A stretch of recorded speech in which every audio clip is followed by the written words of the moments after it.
We are so into mock draft season that I'm going to do something ridiculous today. No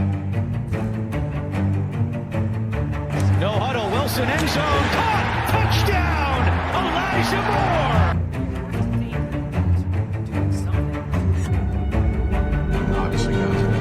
What is going on, guys? Welcome back to Talking Jets with Tigo, and today I wanted to do a mock draft that's just absolutely ridiculous. I actually saw this idea from, I think it's Buffalo Jets Fan is the YouTube channel. I don't remember. I should have remembered it. I am sorry, but I did get this idea, and I wanted to expand it a little bit more, and I thought, what if we just went ultimate chaos, Jets mock draft? We were not allowed to touch any future years, so we can't trade any 2023 picks, 2024 picks, nothing. But also, we are not allowed to pick at any of the picks we currently have, and we're not allowed to pick any later than the third round. So can't pick on day 3 at all.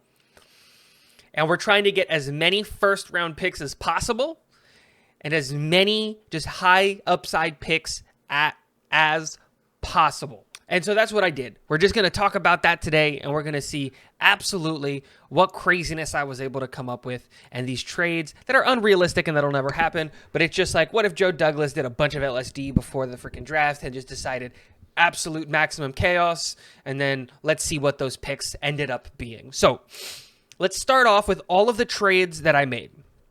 So I did 4 trades, and that got us down to 1, 2, 3, 4, 5, 6 picks in this draft, all of them in the top 95, with 5 first-round picks.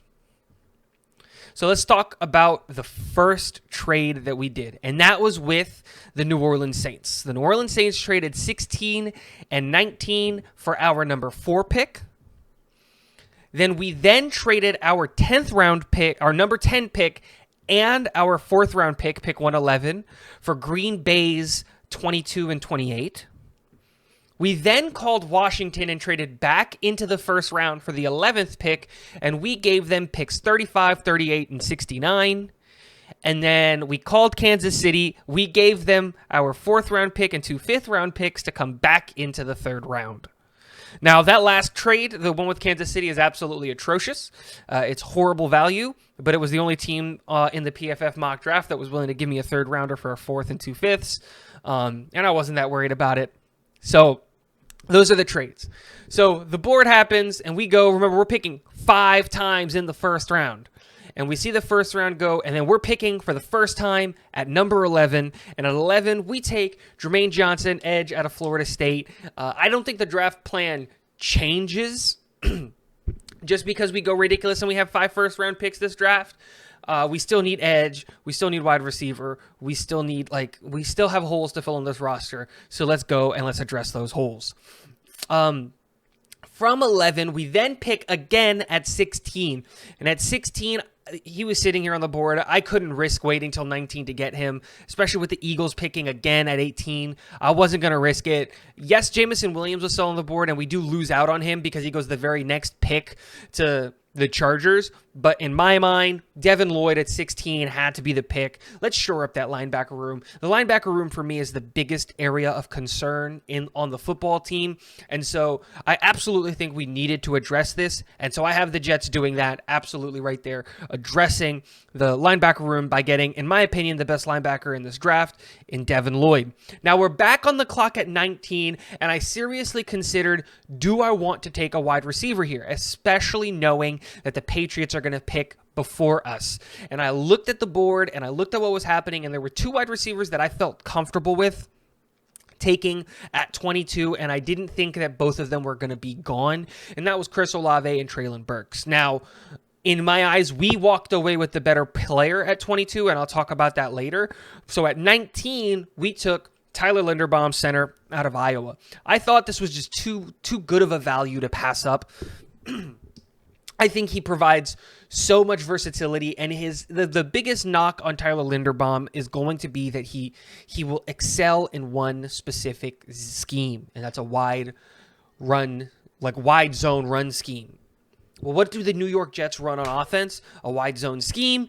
Tyler Linderbaum to the Jets, I think that allows us to cut Connor McGovern, bring in a new, young offensive center stud, and now we can have an offensive line of like a really good young offensive line unit that can sit there and protect Zach for the next 10 plus years.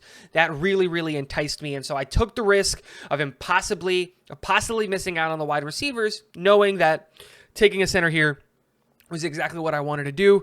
The board went Malik Willis 20 to the Steelers. And then at 21, the New England Patriots took Chris Olave, leaving, in my opinion, the best of the two wide receivers in Treylon Burks. So I took Treylon Burks at pick 22 to the Jets.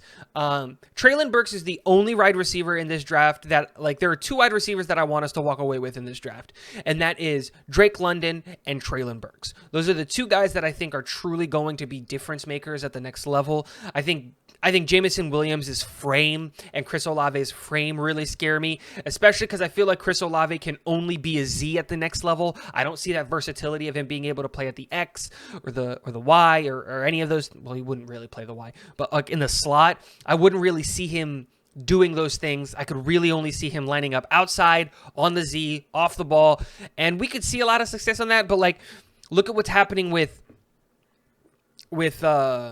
Denzel Mims on the team. He's really only an X, and he can't find play time because we want him to be able to learn the slot, the X, the Z, and I don't see Chris Olave translating into anything other than a Z at the NFL level.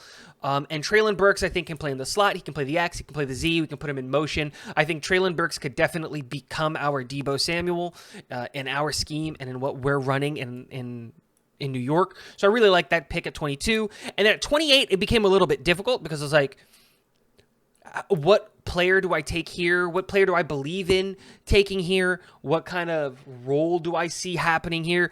And I looked at it and I thought the only other position of need that I look at this team, I felt like we shouldn't have taken a cornerback. Andrew Booth Jr. was available here.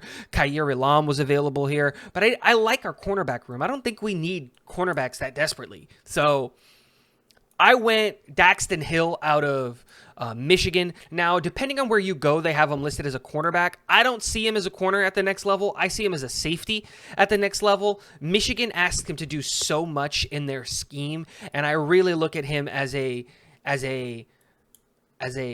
safety at the next level. And I think Daxton Hill in a rotation with like Ashton Davis and some of the guys, and Brandon, like not Brandon Eccles because he plays on the corner, but like some of the guys, Pinnock and stuff that we have on that team would be great. And you just make it a competition. And I think Daxton Hill would come out and win that competition. So at pick 28, we picked Daxton Hill.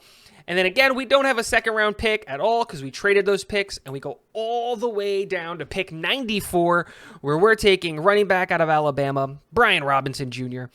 I just took Brian Robinson Jr. here because he was one of the first players like on the big board that I saw like positional that like made sense. It was a positional that we needed and we need depth on. So I said, absolutely. We'll take Brian Robinson Jr. here, and we'll wrap up our draft. So let me know what you guys think of this absolutely ridiculous draft. Like I said, it's one of those things where it's just like, I'll put up the whole draft and all of the trades right here from the PFF grade thing simulator or whatever it is, and we could just talk about it because again, we're so deep into the mock draft season that it's just like we've seen every iteration of a mock. We've seen cornerback, edge, offensive lineman, wide receiver, double dipping on defense, double dipping on offense, double dipping on a single position unit. We've seen so much that at this point we're 18 days away from the draft. Come on, it's like a little over 2 weeks.